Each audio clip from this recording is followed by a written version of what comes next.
জান্নাত আরবি শব্দ। জান্নাত শব্দের অর্থ স্বর্গ বা বাগান।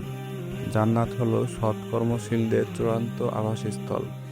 দুনিয়ার জীবনে যে সকল মুসলিম আল্লাহর আদেশ নিষেধ মেনে চলবে এবং পরকালীন হিসাবে যার পাপের চাইতে পুণ্যের পাল্লা ভারী হবে ও আল্লাহর সন্তুষ্টি লাভ করবে, তাদের জন্য আল্লাহ সে সকল আবাসস্থল প্রস্তুত রেখেছেন।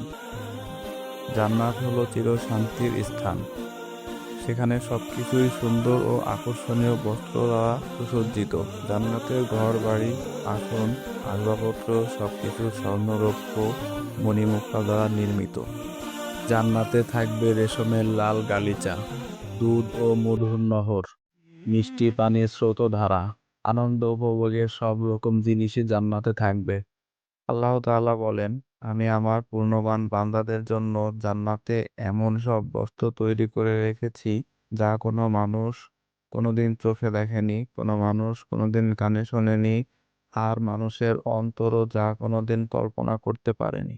জান্নাত দেখার পরই সঠিকভাবে বলা যাবে যে জান্নাত কত বিশাল এবং তার নিয়ামত কত অসংখ্য। আল্লাহ তাআলা বলেন, তুমি যখন দেখবে তখন দেখতে পাবে ভোগ বিলাসের নানান সামগ্রী আর এক বিশাল বিশাল রাজ্য। জান্নাতে শত স্তর আছে, আর প্রত্যেক স্তরের মাঝে এত দূরত্ব আছে যতটা দূরত্ব আছে আকাশ ও মাটির মাঝে। জান্নাতের একটি ইট রূপার এবং আরেকটি ইট স্বর্ণের তৈরি। তার গাঁথুনি হলো সুগন্ধিযুক্ত মেশক দিয়ে, আর মাটি জাফরানের।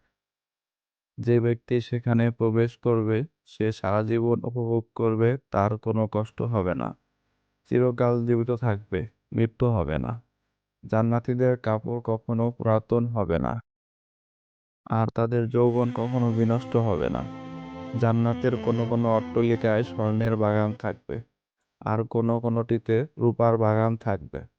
রাসূল সাল্লাল্লাহু আলাইহি ওয়াসাল্লাম বলেন, দুইটি জান্নাত এমন রয়েছে যে এর যাবতীয় পাত্রসমূহ ও তার মধ্যে যা কিছু আছে সবই রূপার তৈরি।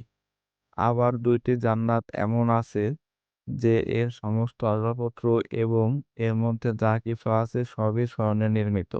জান্নাতে থাকা আদিবাসীদের মধ্যে এবং তাদের প্রতিপালককে দর্শনের মধ্যে কেবল তারা বরত্ব ও মহানত্বের চাদরখানা ব্যতীত আর কোনো আড়াল থাকবে না। জান্নাতে প্রত্যেক জান্নাতি পছন্দমতো সকল প্রকার ফলমূল মজুদ থাকবে। মুত্তাকিরা থাকবে ছায়া আর ঝর্ণাধারার মাঝে, আর তাদের জন্য থাকবে ফলমূল যেটি তাদের মন চাইবে তাদেরকে বলা হবে, তোমরা তৃপ্তির সাথে খাও আর পান করো। তোমরা যে কাজ করেছিলে তার পুরস্কার স্বরূপ সৎ কর্মশীলদের আমি এভাবেই প্রতিফল দিয়ে থাকি। জান্নাতে প্রত্যেক জান্নাতীর পছন্দমতো সর্বপ্রকার ফলমূল মজুদ থাকবে। জান্নাতের নদীসমূহের পানির রং ও স্বাদ সর্বদা একই রকম থাকবে। পবিত্র কোরআনে আল্লাহ তাআলা বলেন, মুত্তাকিদের যে জান্নাতের ওয়াদা দেয়া হয়েছে তার উপমা হলো, তাতে আছে নির্মল পানির ঝর্ণা, আর আছে দুধের নদী যার স্বাদ অপরিবর্তিত। আছে পানকারীদের জন্য সুস্বাদু মদের নদী আর পরিশোধিত মধুর নদী। নেই তাদের দেহের জন্য ক্ষতিকর কোনো কিছু, আর তারা তাতে মাতালও হবে না। জান্নাতের প্রত্যেক জান্নাতীদের পছন্দ মতো সকল প্রকার ফলমূল মজুদ থাকবে। জান্নাতে প্রবেশকারী প্রত্যেক ব্যক্তি আদম আলাইহিস সালামের ন্যায় 60 হাত লম্বা হবে। প্রথমে মানুষ 60 হাত লম্বা ছিল, পরবর্তীতে তারা খাটো হতে হতে শেষে বর্তমান অবস্থায় এসে পৌঁছেছে।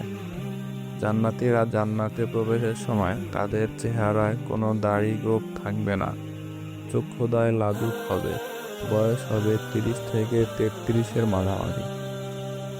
রাসূল সাল্লাল্লাহু আলাইহি ওয়াসাল্লাম বলেন, জান্নাতীরা পানাহার করবে কিন্তু থুথু ফেলবে না এবং পায়খানা প্রস্রাব করবে না, নাকে পানি আসবে না। সাহাবাগণ আরজ করেন, তাহলে তাদের খাবার কোথায় যাবে? তিনি উত্তরে বললেন, ঢেকুর ও ঘামের মাধ্যমে তা হজম হবে। জান্নাতীরা এমনভাবে আল্লাহর প্রশংসা ও তাসবিহ পাঠ করবে যেমন তারা শ্বাস গ্রহণ করে।